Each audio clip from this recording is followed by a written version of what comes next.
नमस्कार दोस्तों, मैं अंकुर उपाध्याय स्वागत करता हूं आप सभी का आपके अपने YouTube channel share market analysis में।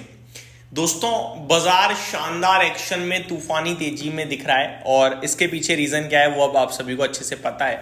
सुबह से 3 वीडियो ऑलरेडी मैं बना चुका हूं और लास्ट वीडियो मैंने आपको बताया कि ट्रम्प साहब जीत गए हैं और अभी भारत की तो काफी सारी एप्लीकेशंस, काफी सारी एजेंसीज की तरफ से अपडेट आ रही है कि भैया ट्रम्प साहब जीत गए हैं। अगर आप ऑफिशियल न्यूज चैनल्स पे भी देखोगे अमेरिका के, तो वहां भी 247 250 सीट्स अबाउट ट्रम्प साहब लीड कर रहे हैं और 270 सीट चाहिए। तो मतलब आसानी से जाते हुए दिख रहे हैं जीत की तरफ और इसीलिए बाजार कर रहे हैं काफी शानदार पॉजिटिव रिएक्ट। अभी यहाँ पे एक स्टॉक है जो बड़ी भयंकर गिरावट दिखा रहा है आज के ट्रेडिंग सेशन में और वो है दोस्तों हिंदुस्तान जिंक। 8% क्रैश हो गया ये स्टॉक। इस वीडियो को बनाने के पीछे रीजन है, कल वैसे तो मैंने अपडेट शेयर करी थी कि ये स्टॉक क्रैश होगा कल और कोई लॉजिक नहीं है इसमें, कोई ऐसा नहीं है मैंने तीर मार दिया कि मैंने बता दिया, सबको पता था क्रैश होगा। 10 में से 9 बार होता है कि भैया ओएफएस के जो प्राइजेस होते हैं उसके पास शेयर का मार्केट प्राइस पहुंच जाता है। कल 560 रुपए की क्लोजिंग थी इस स्टॉक की। गवर्नमेंट ने कहा 2.5% स्टेक बेचेंगे, करीब 4,000 करोड़ रुपए जुटाएंगे शेयर बिकवाली से और ओएफएस ला रहे हैं 505 रुपए पे। ये हम सभी को अच्छे से पता था। ओएफएस आ गया 505 रुपए के भाव पे, शेयर 515 खड़ा है, 514 का आज का लो है। अब क्या करें यहाँ पे, ये सबका सवाल है। देखो भाई साहब, 2 चीजें हैं। हिंदुस्तान जिंक लॉन्ग टर्म के लिए तो मेरे को कहीं से कहीं तक खराब नहीं लगता है, पहली बात।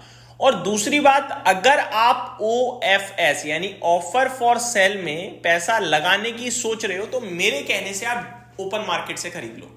आप कहोगे अंकुर भाई 505 और 515 में फर्क है। ओएफएस में आप पैसा लगाओगे, ऑफर फॉर सेल में मिलेगा आपको कुछ दिनों में।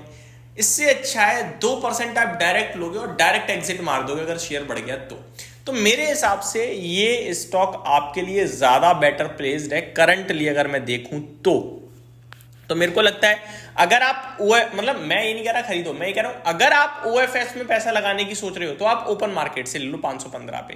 ठीक है, पता चले ओएफएस में ही आप ज्यादा सब्सक्रिप्शन आ जाए तो वो 505 की जगह आपको ऊपर के भाव पे मिले, ये भी हो सकता है ना। तो मेरे को लगता है 515 एक जेन्युइन प्राइस हो जाएगा आपके लिए और कोई ज्यादा आप छोड़ नहीं रहे हो ओएफएस और करंट भाव में। अब सवाल उठता है कि आप मेरे से ही पूछ रहे हो कि भैया ओएफएस में पैसा लगाएं या ना लगाएं, करंट भाव पे लगाएं या ना लगाएं। तो मेरा मानना है कि अगर आपका व्यू मोर देन 2 ईयर्स या मोर देन 1.5 ईयर्स है ना, तो लगाइए पैसा इस स्टॉक में ना। ये स्टॉक बहुत अच्छा लगता है मेरे को लॉन्ग टर्म पैरामीटर्स पे। रीजन देखो, ये सिल्वर का स्टॉक है, चांदी का, ठीक है, जिंक चांदी। अब और चांदी आप देख ही रहे हो कैसे किस तरीके से रॉकेट के। भाई साहब, ट्रम्प साहब को 267 इलेक्टोरल वोट्स मिल गए हैं, ये अभी की बिग ब्रेकिंग आती हुई दिख रही है। अभी मैंने 245-47 बोले थे। अभी यहाँ पे ट्रम्प साहब अपनी स्पीच भी दे रहे हैं जीत के बाद की, तो जीत हो गई है ऑलमोस्ट और ये सबको पता था, इसीलिए हमने प्रीवियस वीडियो में बनाने का इस वीडियो में बात भी नहीं करी उस मामले की। अब आता हूँ वापस टॉपिक पे। हिंदुस्तान जिंक 8% नीचे है। रीजन है ओएफएस आज नॉन रिटेल के लिए खुला है, कल रिटेल के लिए खुलेगा। तो आपको अगर आपका व्यू लंबी अवधि का है डेफिनेटली लगाइए। अगर आप शॉर्ट टर्म में सोच रहे हो तो ट्रम्प साहब के जीतने से कहीं ना कहीं कमोडिटीज के प्राइसेस में गिरावट आएगी, तो शायद इसके लिए भी थोड़ा बहुत दर्द हो सकता है 2-4 हफ्ते के हिसाब से देखूं तो, क्योंकि ये ना जो ग्लोबल अनसर्टेनिटीज हैं उसको शांत करने की कोशिश करेंगे और क्लियरिटी जैसे ही आएगी, शांति आएगी, तो ये कमोडिटीज के प्राइसेस टूटेंगे, चाहे सोना हो, चांदी हो या बाकी की कमोडिटी प्राइसेस हो। इनके सब में प्राइस में हल्का हल्का कट देखने को मिल सकता है आपको। इसीलिए कह रहा हूं शॉर्ट टर्म में वॉलेटिलिटी गिरावट हो सकती है लेकिन लॉन्ग टर्म सुपर लगता है। अब बढ़ते हैं दोस्तों आगे दूसरे स्टॉक की तरफ। मैंने आपके साथ कुछ रिजल्ट्स भी कवर करे थे कि भाई साहब बहुत खराब नंबर है, टूटने की पूरी उम्मीद है और टूटते हुए भी दिख रहे हैं आप सभी को खराब नंबर्स के दम पर। लेकिन ऐसे में कुछ स्टॉक्स आपके साथ जरूर शेयर करना चाहूंगा, लाइक टाइटन। बहुत खराब नंबर्स थे, मैंने आपसे कहा था ये 10% तक भी क्रैश हो सकता है लेकिन होगा नहीं। रीजन कंपनी ने कमेंट्री बड़ी स्ट्रांग दे दी।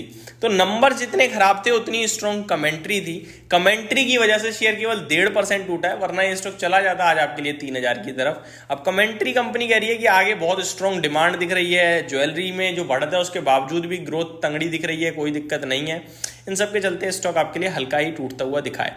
जीई शिपिंग में भी हल्की सी गिरावट आई है, बाकी कोई खास कुछ टूट नहीं रहा है आज। तो गिरावट वाले स्टॉक्स की संख्या बहुत कम है, तेजी वालों की बहुत ज्यादा है, और मार्केट भी 220 पॉइंट ऊपर आपको दिख रहा है निफ्टी पे इस समय। तो ये मेरी तरफ से अपडेट थी। होप आपको सारी चीजें समझ में आई होंगी। Thank you so much for watching this video. Have a great day guys.